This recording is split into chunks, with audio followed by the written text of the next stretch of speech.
9, 8. You're watching the Experience Comic Culture and Sales. Streaming live daily to Facebook, YouTube, Twitch, and Twitter. 2, 1. Hey, everybody. So I was going to start today by telling you about how I'm now a legend at the local radiology department at the hospital. But it turns out this is kind of a strange day for me, and I'll tell you why. When I was 5, my mother and I drove into downtown LA to pick up a friend from the airport. Now, I know what you're thinking, but yes, they did have planes back then. We were not getting them off of a pterodactyl. Now, we went in and we found, and it's been so long ago, I was literally 5 years old. We found the person, and I don't remember if we were heading to baggage claim or from baggage claim, but we were making our way through the airport. And a section of the airport is kind of blocked off. And I'm not sure why, but I'm 5 years old. And it's funny the things you remember from a kid, what stands out and what you don't, what doesn't. But we stopped and started looking at it, and it did register that there was cameras and lights and stuff. And my mother said, "Dan, quick, say, hey, OJ." So I shouted out, "Hey, OJ." Well, this was while they were filming. And OJ Simpson was in there filming a Hertz commercial and was trying to leap over some suitcases. I made him stumble because of shouting during his jump, but he was able to land okay, not great, and they were going to have to reshoot it. But you could tell that the director was upset. But undeterred, OJ moved out from behind the barricade things, came over, and proceeded to talk to me for what seemed to be a good 5-10 minutes. And again, this is a 5-year-old recollection, but he was incredibly nice, very friendly, talking about like, "Hey, do you like football? Da, da, da. What you doing here?" Oh, and just took some time with me as a kid. Now, almost 20 years later, I'm a computer programmer. I'm working at a place. It's late at night. We're doing a system changeover. And suddenly somebody waves me down to the boss's office. "Hey, Dan, come here. You got to see this." And I head down to the office and I poke my head in, and on the big screen TV in the owner's office was this white Ford Bronco driving on the freeway with a bunch of cops behind it. And that was a real weird thing for me, because growing up with this idea that as a child, O.J. Simpson had been such a nice guy, and he was a football hero, and he was an actor, and I loved seeing him on different things, and it just kind of clicked for me because, like I said, he was nice to me as a kid. And then I've got to resolve the fact that he's accused of double homicide and all the things that happened after that. You know, not guilty verdict, found liable, goes to jail for stealing his memorabilia back and kidnapping. And then, of course, today was the news that he died. And I'm not exactly sure how to feel about that, because 5-year-old me was so touched by that moment. It was such a memorable moment. And everything that happened after that. Weird. Just a strange thing to process, you know? All right, enough of that. We'll get to the show. Stay tuned for the Dan Wickline Show.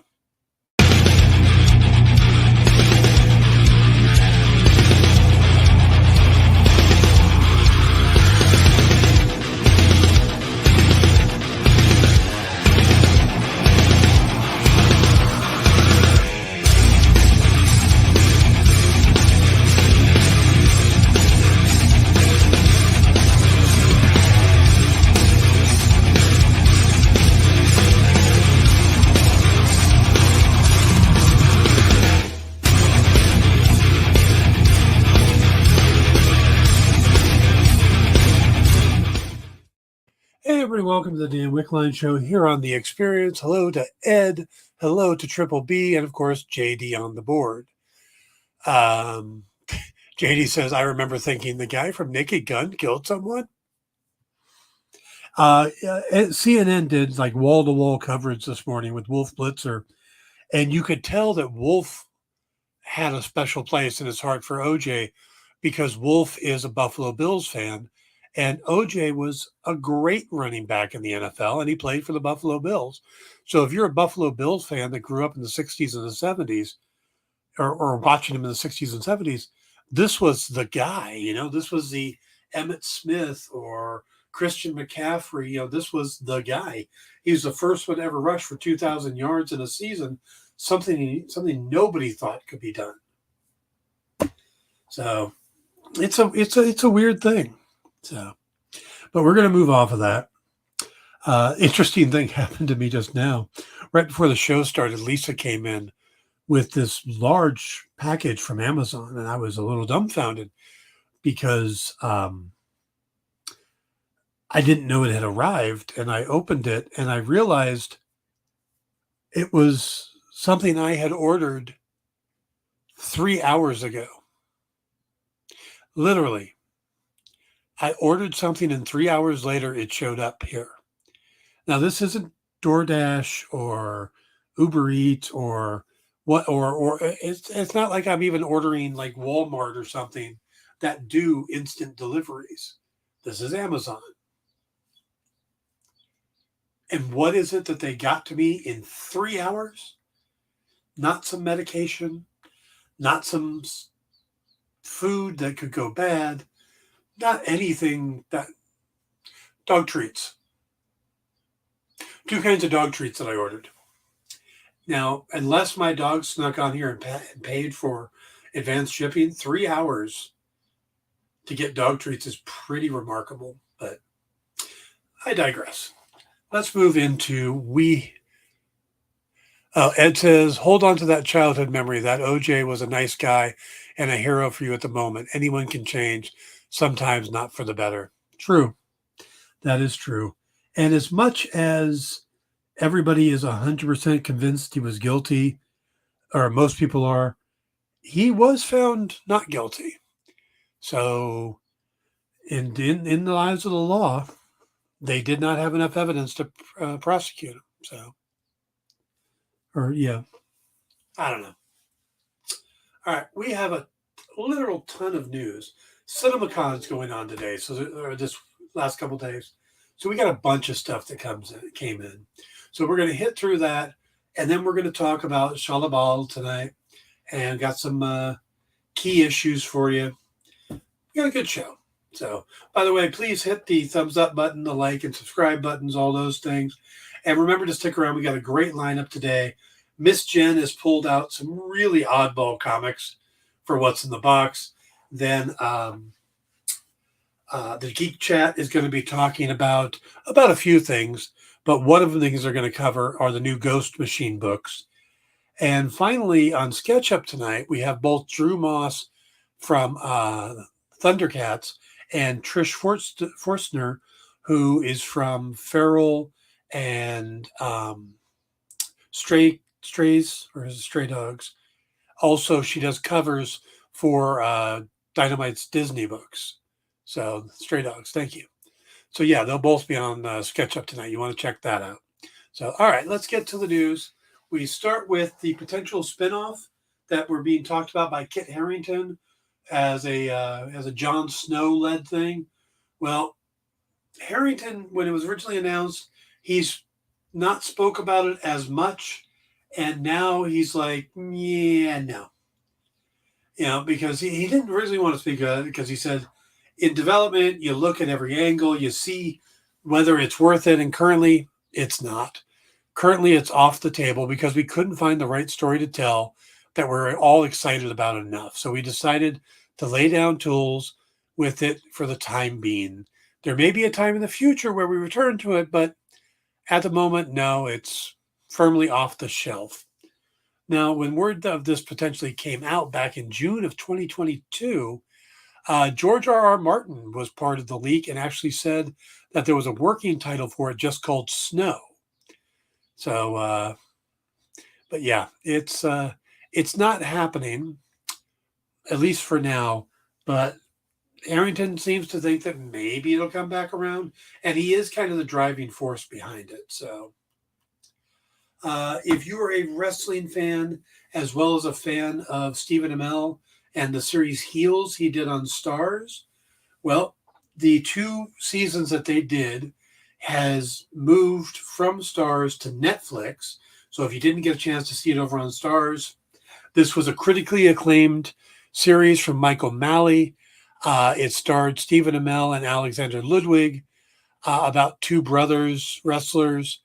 It's a family-owned wrestling promotion, and they kind of go to war over their late father's legacy. And the interesting thing is along with the 2 seasons, there is an option for a 3rd season that was never made. So if this goes well, they may want a 3rd season, but that becomes difficult because Stephen Amell has now signed on to star in the upcoming spinoff of Suits, and Alexander Ludwig is the lead in the new MGM Plus series Earth Abides, which I'm assuming is a post-apocalyptic story starring Jeff Bridges' character from The Big Lebowski. But that joke would have been funnier if I would have remembered all the words better. Trip B says, I love the Blair Witch Project and I hate how Blumhouse has control over a new movie. I hadn't heard that one, but yeah. You know what? Blair Witch was a neat idea, and then they kind of ran it into the ground. So I think the original was something special, but the sequels and stuff, yeah, it was kind of those that should have been one and done. But, all right. Moving on. You guys fans of Ernie Hudson, the Ghostbuster actor who was just recently in Quantum Leap that just got canceled? Well, Ernie has signed on in a new horror film called Oswald Down the Rabbit Hole, where Hudson will play Oswald Jebediah Coleman, a brilliant animator who is cast away to a bone-chilling magical prison. Now, what the actual synopsis says, after over 100 years of being trapped there, Oswald's come-to-life cartoon rabbit is menacing, gruesome, and out for blood. The film follows the main character, Art, portrayed by Topher Hall. Art is the grandson of Hudson's Oswald. When Art and his brother, Evan, portrayed by Yasha Raisberg, go on a journey to track down his family lineage, it quickly turns into a blood-curdling nightmare. They are transported to a place lost in time, shrouded by dark Hollywood magic. That sounds like a fun Easter program, doesn't it? Yeah, I think that'd be good Easter viewing from now on. Right up there with Watership Down, all about the bunnies. All right, for those of you looking for an update on season 4 of The Boys, producer Eric Kripke is happy to provide. He just tweeted out yesterday, as of today, The Boys season 4 is completely, totally, and absolutely done. I'm really grateful and so proud of the cast and crew. Could be our best yet. Can't wait to unleash it onto the world, coming June 13th on Prime. So there you go. Boys is wrapped. Boys is done. Ready to go.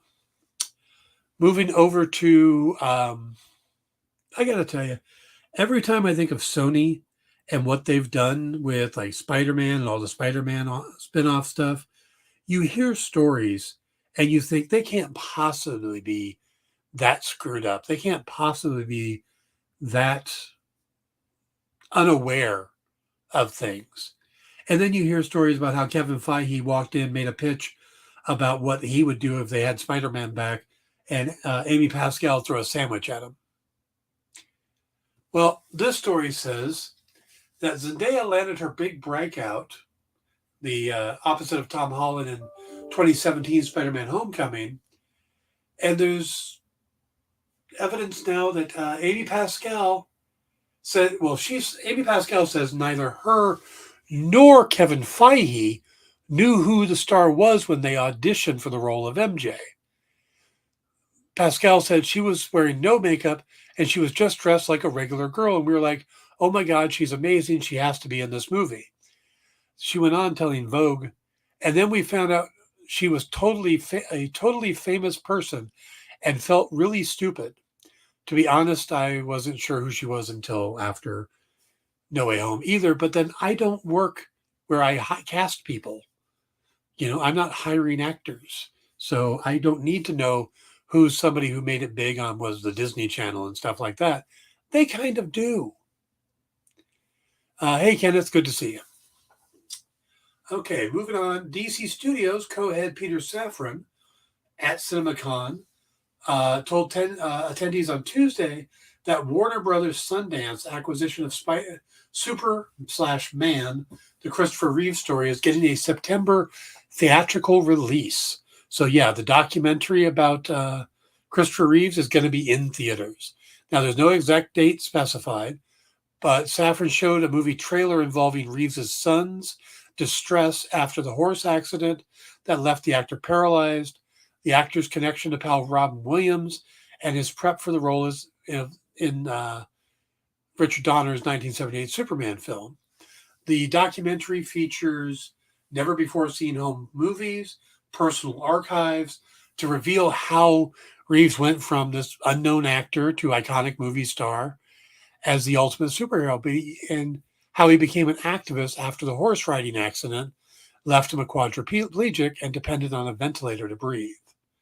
So, all right. Warner Brothers confirms a new era is coming for Harry Potter, which seems like it's getting a little more and more dicey lately. The company announced TV series based on all 7 books about the boy wizard written by J.K. Rowling. The quote is, this new Max original series will dive deep into each of the iconic books that fans have continued to enjoy for all of these years. This comes from Casey Blouse, chairman of CEO, HBO, and Max Content. And he wanted to assure fans that this was going to be a faithful adaptation. Now, early reports originally said that the series was going to focus on one book in the Harry Potter series. So each season would be one book. But Blouse said that the project would run for 10 consecutive years, which would seem to kind of contradict that. And before you ask, Fantastic Beasts will have nothing to do with this series. So it's going to be all, excuse me, it's going to be all from the Harry Potter stuff. But you got to remember that as the book series went, the books got bigger and bigger. And it wouldn't surprise me if the first handful of seasons are all first handful of books are one season, and then later on they get split into 2. But the fact that WB is still moving forward in this project, like I said, is a little surprising because J.K. Rowling is saying a lot of controversial anti-trans stuff, and it's really kicking up a firestorm. And you think they'd maybe kind of want her to cool off, want her to maybe calm down a little before they drop all this money into the project. But she's out there going up against, calling out Daniel Radcliffe and Emma Watson for being pro-trans. So I don't know what's going on there.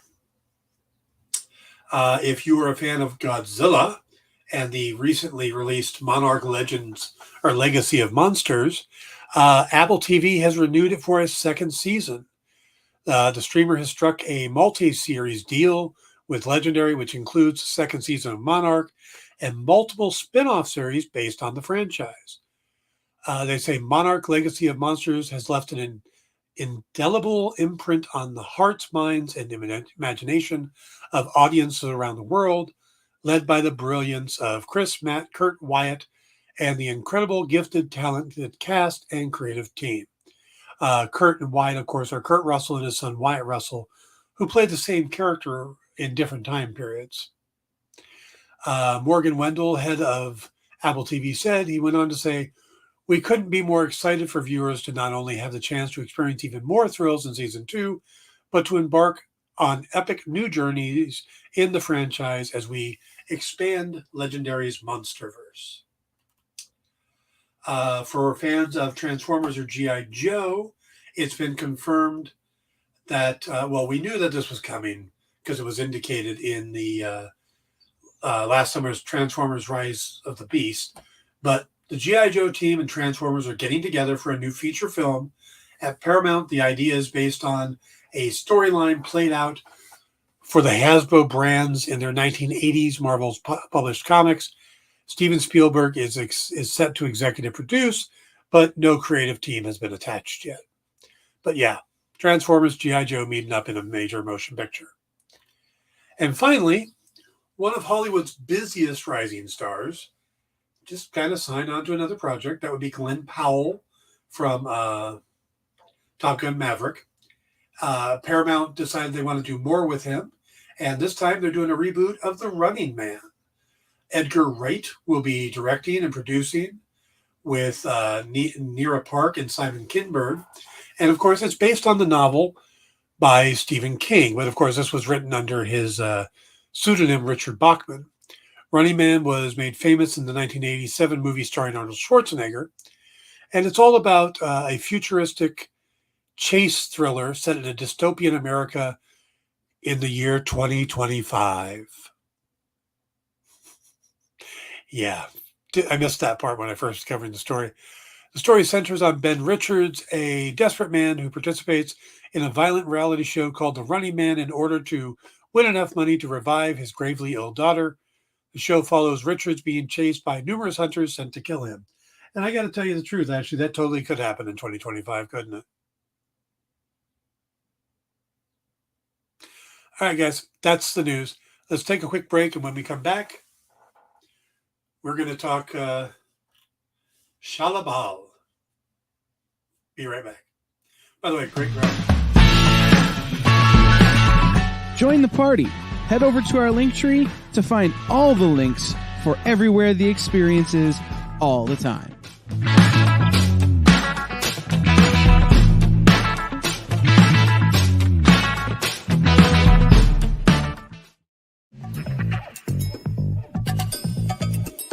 Live from New York.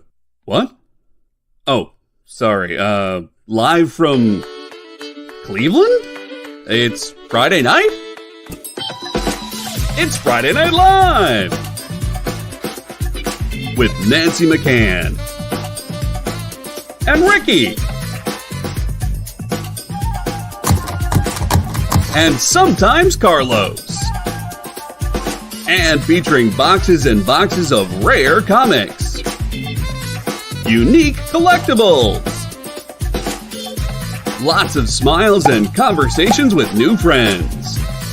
Friday Night Live with Comics Unlimited. Friday night from 9 to 11 on The Experience.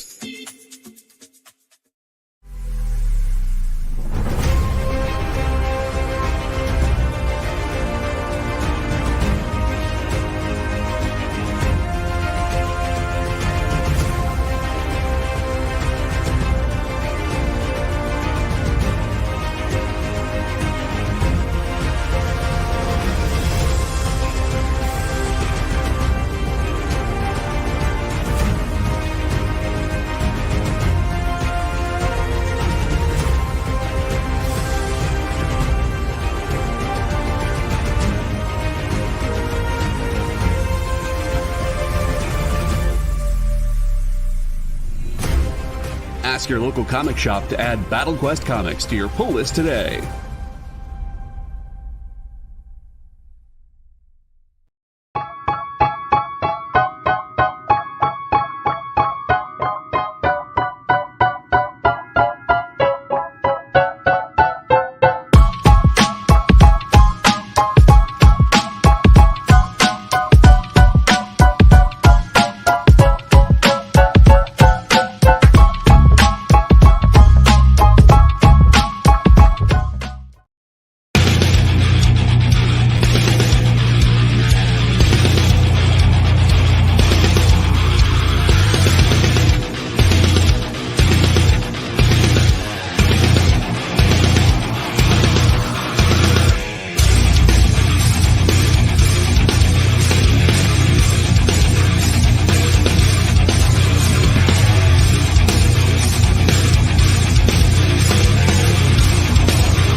everybody. Welcome back to the Dan Wickline Show here on The Experience. We're having a lot of fun today. Move it along. All right, we are going to talk about the casting from last week.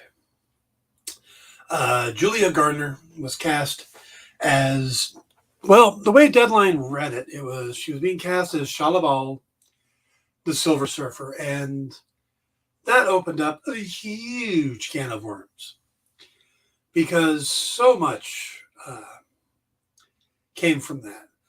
Now, there appears to be two types of negative reaction. There is the anti-woke movement that's, oh my God, they cast a woman as Silver Surfer, oh my God, oh my God, oh my God. Which would also react if they cast a woman in anything. But there's also the people like someone I know who grew up with the Fantastic Four, the early days, who the Silver Surfer was one of his favorite characters, and he simply wants the character to look like and be like the character he grew up with. And I kind of get both of those. Well, no, let me rephrase that. I get where that person's coming from. I don't get the, oh my God, it's a woman, it's a woman, it's a woman. But when Iron Fist was cast, and there was a bunch of talk about how Danny Rand should be at least partially Asian. Now, in the comics, he was never Asian. He was a Caucasian guy with blonde hair named Danny. And of course, as a 5, 6, 7-year-old reading comics, a blonde kid named Danny, I associated with that. That was one of the characters that I wanted to read because, you know, that was up my alley, you know, that got my attention. I connected to him. So when that came out, of course, I wanted to see the Danny Rand that I grew up with. So I can get that approach. But the people who are just coming out and going, oh my God, you know, it's woke, it's, you know, this woke agenda and stuff, that's ridiculous, especially if they have no feelings about the Silver Surfer. But the fact that she's not even playing Norrin Radd really should have tempered down a lot of the complaints. So let's go into Shalla-Bal. There's a lot of stuff here that I think a lot of people don't even realize. I mean, if you grew up in those days, you probably know this stuff.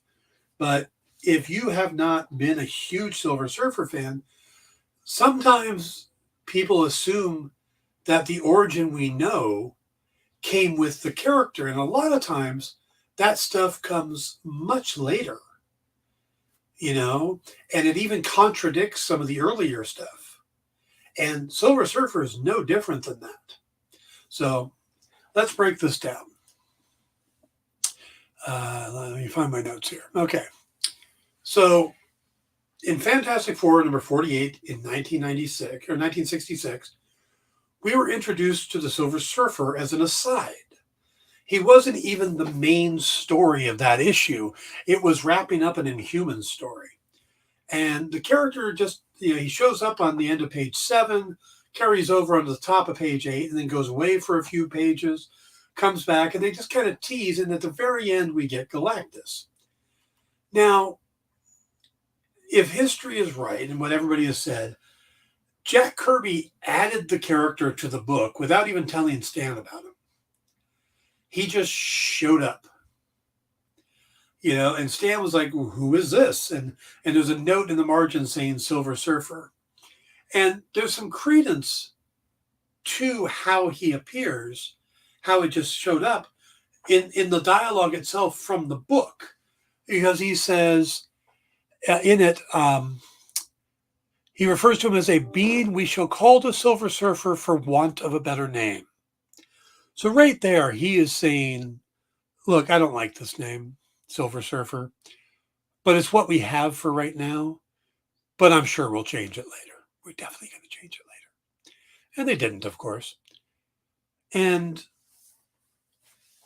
you know, Jack Kirby talks about this whole thing came from basically, he realized he couldn't just keep doing gangster bad guys.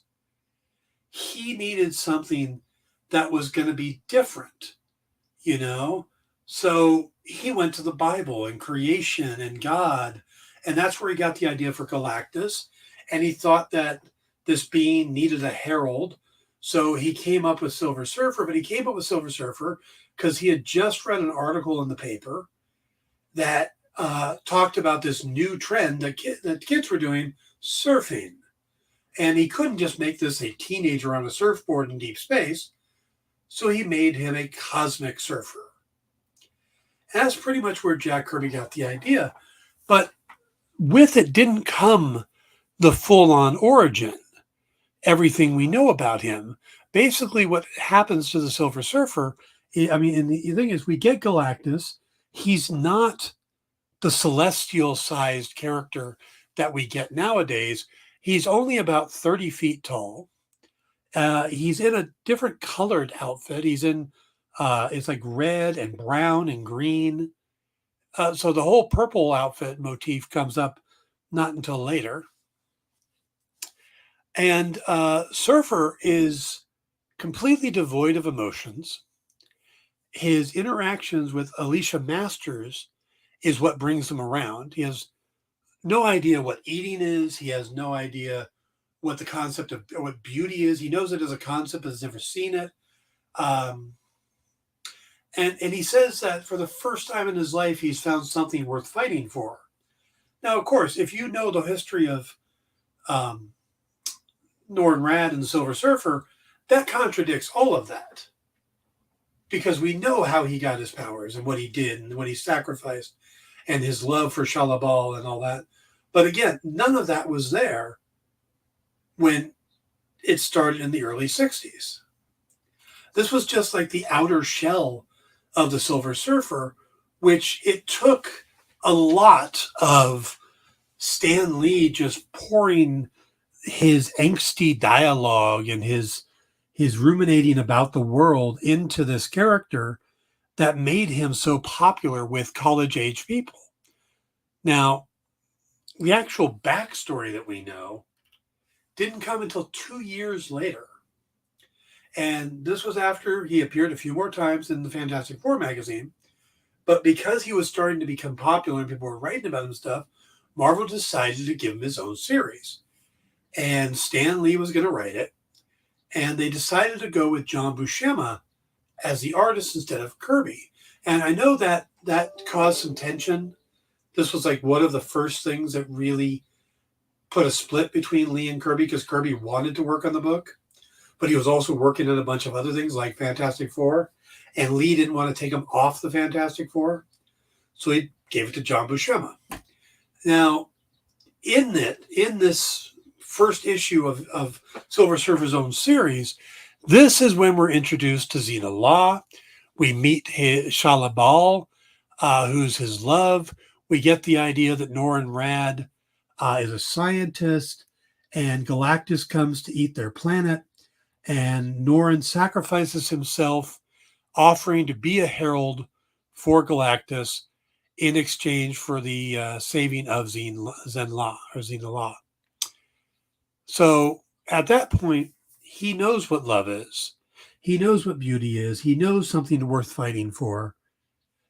But supposedly when he gets the power cosmic, his mind gets wiped, and that's how they kind of brush over the early issues to have the Silver Surfer we have now. And that's a lot, that his angst and stuff, and that started coming back as the character progressed, all that knowledge. So, all right, who is Shalla-Bal?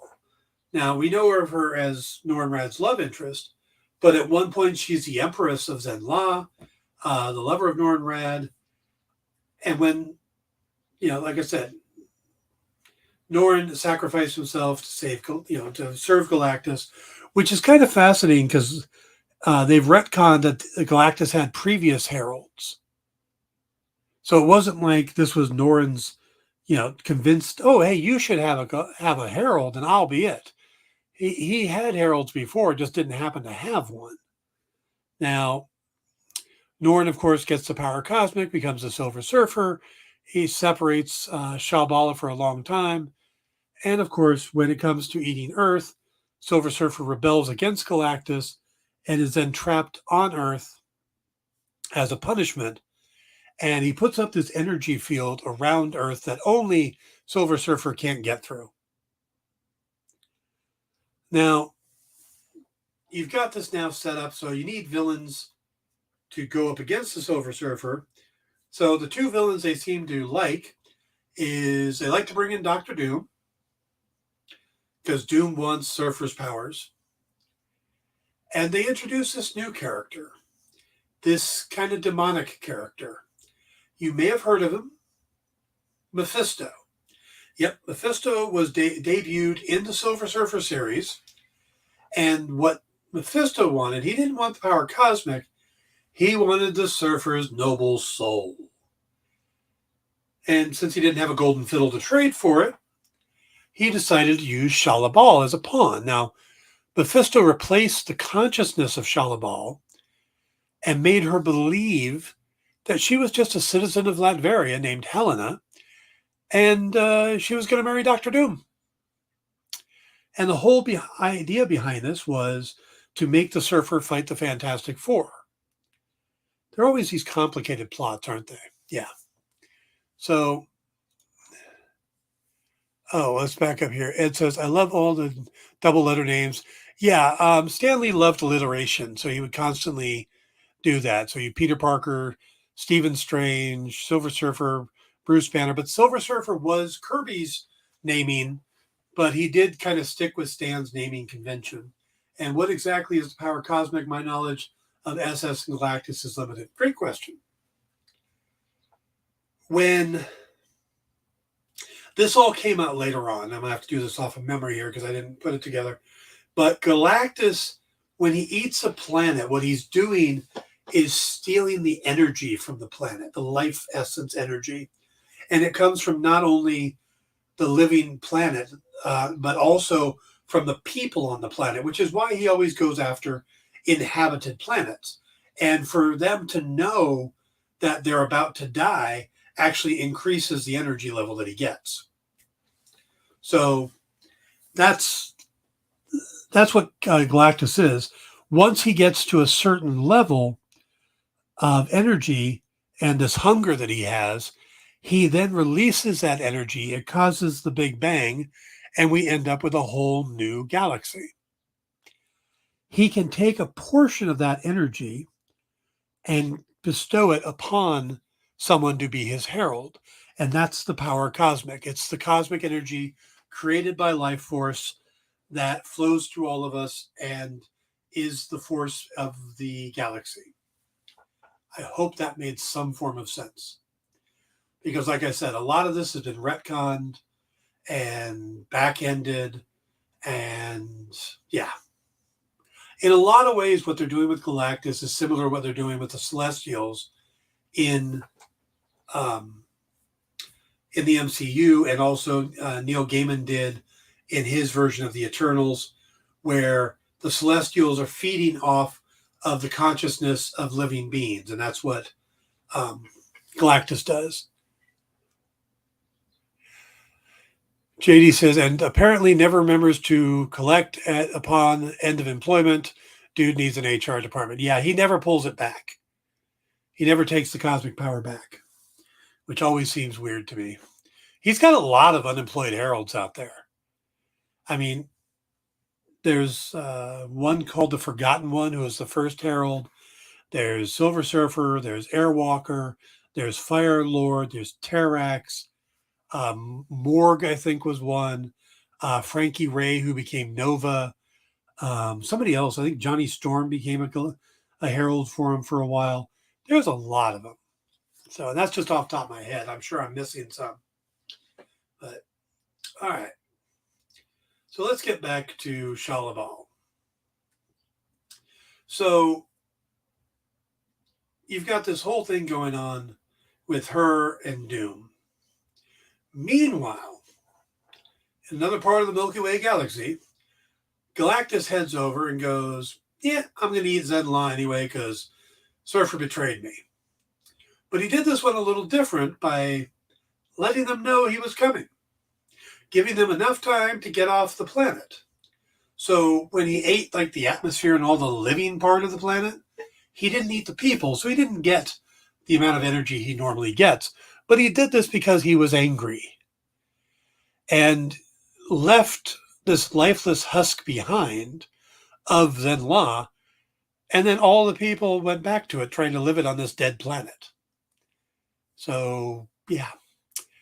Then at some point, Reed Richards figures out how to get Surfer through the barrier. He goes to Zenn-La, finds this dead planet, and discovers that Mephisto had kidnapped Shalla-Bal. So he then goes back to Earth and rescues her from Mephisto. And now he grants her part of his power cosmic, because you can share this stuff. It's like Tic Tacs. You get one, you can hand them out. Well, she then goes back to Zenn-La, where she's able to use the powers to restore the planet, where she's made Empress, because they're like, hey, we can grow things again. You're the best. Why don't you lead us? And of course, Norrin Radd is trapped on Earth again because he went back through the barrier. When he finally escapes again, he shows up and asks for her hand in marriage. And she's like, nay, I'm the Empress now. I've got a job to do. Don't have time for romance. This is over. Be gone. Which would have been just cold, but also doesn't really stick, because she then becomes girl hostage. She's like suddenly Lois Lane. She's taken by the elders of the universe, and Silver Surfer has to save her. Then she's taken by, she's replaced by a Skrull named Nenora and saved by Silver Surfer. She gets taken by the enslavers. She eventually gets taken by the Great One, and Surfer saves her each time. He even saves her from Mephisto again. And for all his rescuing, Shala finally goes, oh, I do love you, Norrin. And no, turns out she doesn't. What she ends up doing is falling in love with Fenrin Radd, Norrin's half-brother. Hey, Lorena. Good to see you. And it says, so is the power cosmic in the surfboard like the Sony movie, or is it in the Surfer? It's in the Surfer. The cosmic, the board is just kind of a conduit, but yeah, it's really in him. Never trust movies. They always change things. So now, how does this work for the Fantastic Four reboot? Because it seems like doing the whole Shalla-Bal storyline, you know, and the whole history of Norrin Radd and Galactus and stuff, you know, they didn't do that in the second or the first Jessica Alba Fantastic Four movie, because they knew they needed to actually create the Fantastic Four and establish them. So instead, they did it in the second movie, and they still didn't get to Shalla-Bal and Zenn-La. They just kind of got the story. So I don't think that's going to happen. But I also don't think they would cast Julia Garner for like a cameo role either. You know, she's going to be big in the movie. Now, everything I'm hearing, and since I'm starting to understand why Jim dislikes the Alba movies, yeah, there's a lot of changes to it, but I still think the Alba movies are fun. But everything I'm hearing, and if you look at the two posters that have come out, the original one announcing the cast and the one they put out on 4/4 with the Human Torch flying, kind of backs that up. And what we're hearing is that this movie is going to take place on a variant Earth, an alternate Earth, that is still set in the 60s, but it's a futuristic 60s, you know, but not a 60s that look like now, a 60s that looks like what we thought the future was going to look like in the 60s. Does that make sense? You know how they were doing design car or concept cars and stuff, and they all had these weird looks and super scientific looking stuff, or the Jetsons and stuff like that? That's what it's supposed to be, end up being, is this future that would have been, that we thought the future was going to be in the 60s. So I don't think we're getting the MCU timeline Fantastic Four. Now, so what are they doing? Now, there's two times in history Shalla-Bal became the Silver Surfer-ish. The first was in an issue of What If, where it was like the third or fourth story in the book. And she appeared 4 times in What If.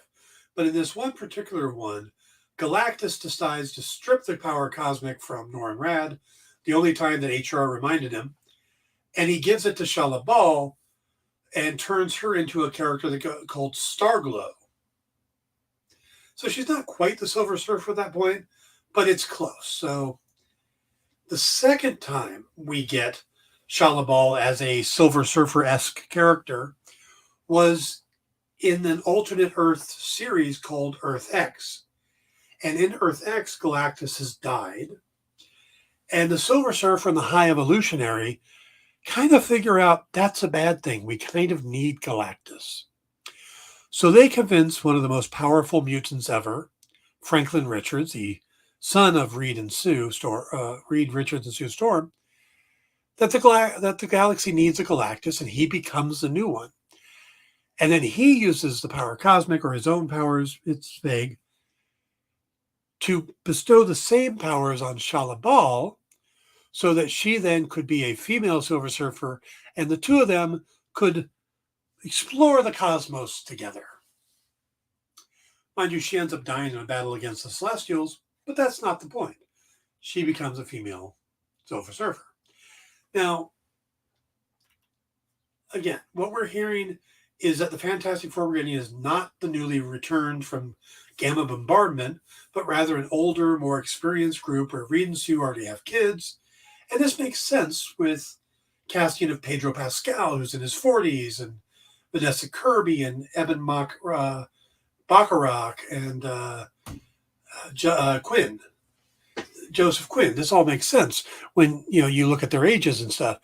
And if this is an alternate Earth, then whatever we get here will likely be changed somewhat, if not significantly, when they move over to the main MCU. Something I think will happen by the end of Secret Wars, if not sooner. So we could be getting the first Galactus story, or we could be getting a much later story in the history that sees Franklin Richards becomes Galactus, or we could have actually Galactus destroy the Earth, and the FF are the only ones to escape to a different one. Or maybe Reed figures out what's happening, and his solution, instead of the ultimate nullifier to chase Galactus away, is to take all of the people on the planet and move them to a different Earth. Now, in the 1960s, there was only about 3 billion people on Earth. We currently have like 8 billion people, and it's a world where 4 billion got blipped away and then came back. So having another 3 billion show up, I'm not even sure how the people of Earth would deal with that. Anyway, another interesting twist happening shortly after Julia Garner was announced was that an actor named Lakeith Stanfield, who starred in The Haunted Mansion, he's in the upcoming Book of Clarence, he posted on social media that he thought he was getting the role of Silver Surfer.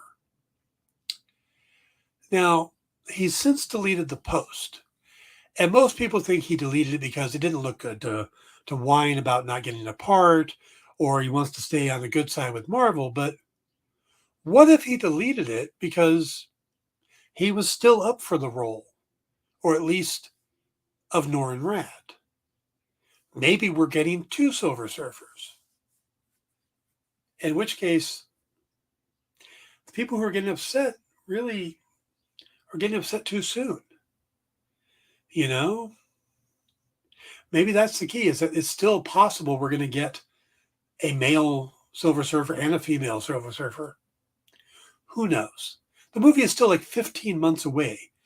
We haven't even had a teaser trailer, and there's a good chance we're going to get more details at D23 in August.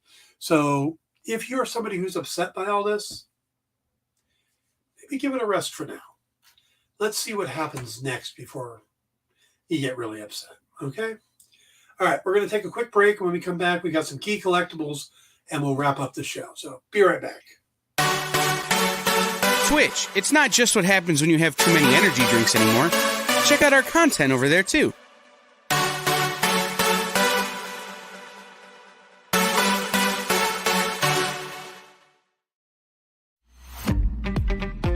So, the show is called The Geek Chat. And really, there's just a couple of geeks. I'm Rich. I'm Dez. And we are your hosts for this weekly guide into comic bookery and all the geeky stuff that goes with it. And that pretty much says it all. They talk about the latest movies and shows. Okay, I'll be completely honest with you. Overall, D+ movie. So the end. Did you know who that is? That's She-Ra, yeah. Yes. The new #1 comics of the week. We rep Samuel Jackson and we rep Mace Windu. I passed on this. I was like... No regrets. No regrets. I really wanted to like this book. I really did. Like, I really did. And just chat with each other. And with you. Oh, Daniel says, I dosed off with the first one. I have zero interest in the Joker Harley ship, not Harley herself. Enjoy, not for me. Yeah, this movie's gonna be rough for me to sit through, I'll be honest. The Geek Chat, Thursdays at 8 p.m. Eastern. Just a couple of honest geeks. Let's be honest. Come on. And that is why people watch us, because we're honest. Giving their honest opinions. And the thing you always have to remember about the internet is everyone has an opinion, and they all suck. Part of the experience.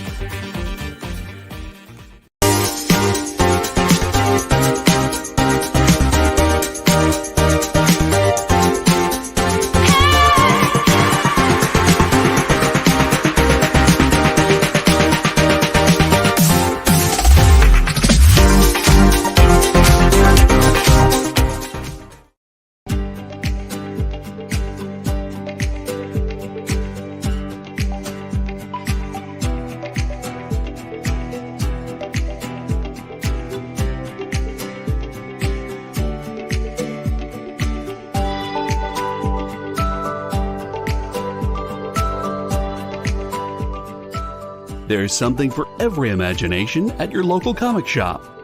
Visit comicshoplocator.com to find a store near you.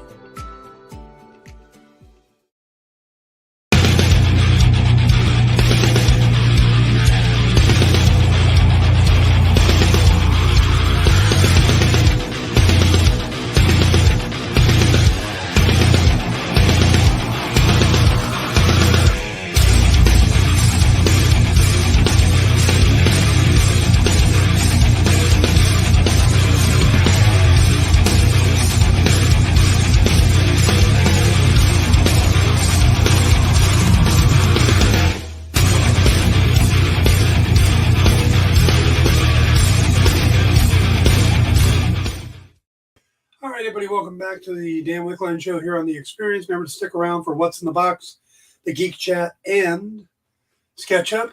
Remember to hit the like and subscribe buttons down there. Answering Ed's question, the only thing coming out this year is Deadpool. That'll be in June or July. I don't remember off the top of my head. But it'll be 2025 before we get anything out after that. So Marvel's trying to make everything great. All right, let's do the key collectibles. There's Silver Surfer Shalla-Bal adjacent. Fantastic Four number 48 from 1966, of course, is the first appearance of Silver Surfer, Galactus, and the Watcher, actually. This goes for $7,500. Median is $1,800. Low end is $750. Then, of course, number 50, this is where the Surfer betrays Galactus and fights him. This goes for only $850. Median is $235. Low end is $85. We jump all the way to Fantastic Four Annual number 5 from 1967. This is the first Silver Surfer solo story. This goes for $190. Median is $80. Low end is $18. And, of course, we've got the Silver Surfer number 1 from 1968 by Stan Lee and John Buscema. First appearance of Shalla-Bal and the origin of the Silver Surfer. So a reminder, again, all the stuff that we think that Jack Kirby came up with, he came up with the look and the name, and even when he first drew him, he didn't have the swim trunks on. So high end on this is 1,800, median 600, low end is 180. Moving on to Silver Surfer number 3, this is the first appearance of Mephisto. All those people that thought Mephisto was going to show up everywhere in the MCU, this is where he started in the comics. High end on this is 1,400, median is 475, low end is 175. From there, we go to Fantastic Four number 155 from 1975. Again, we get the partial origin of Silver Surfer and Shalla-Bal. High end on this is $12, median's 3, low end is 1. Then this is the quintessential first graphic novel from Marvel. Everybody will talk about Death of Captain Marvel and stuff. This is technically the first one. It was published by Simon & Schuster. It's Silver Surfer, The Ultimate Cosmic Experience, number 1. Again, first graphic novel. This is also the final collaboration between Stan Lee and Jack Kirby. You can pick this up for $80 on the high end. Median is 20, low end is 8. The What If issue, where Shalla-Bal became Starglow, Herald of Galactus, is number 37. Like I said, it's like the third or fourth story in the book because you got a Beast story and a Thing story, and then you got that. High end on this is $3. Median is 2, low end is 1. Might be worth picking up. And of course, Earth X number 12 from 2000. This is the first appearance of Shalla-Bal as the Silver Surfer. High end on this is $40. Median is 12, low end is 4. Now, this is kind of an interesting thing, and this is speculation here. Fantastic Four number 579 from 2010. It's only going for $3. Median is $2, low end is 1. This is the first appearance of the Future Foundation, which is Franklin Richards, Val Richards, all those kids. Why is this important? Well, when Marvel put that poster out on the 4th and it had Johnny Storm on it, there was a QR code in the poster. If you clicked on it, it took you to a Fantastic Four page. But if you clicked on that page, it took you to a place where you could get 5 free Fantastic Four books, this being, and that are all about Silver Surfer. But at the top, it talks about the Future Foundation. So Future Foundation seems to be tied into this at some point. If you're looking for a speculation book, you might want to pick this up if you don't already have it. All right, guys, that is going to wrap it up for the day. I'll be back on Sunday with Jim for Pop Go the Writers over on my channel. And then next week, news on Tuesday and another show on Thursday. I hope you all have a great weekend. Take care, and I will see you all later. Good night. We know you probably get a lot of emails, but could you please make sure to sign up for our mailing list? We don't send a lot of emails, and we try not to bother you. We just want to give you the best information about all the cool stuff that's going on around here. Sign up on our website, theexplive.com.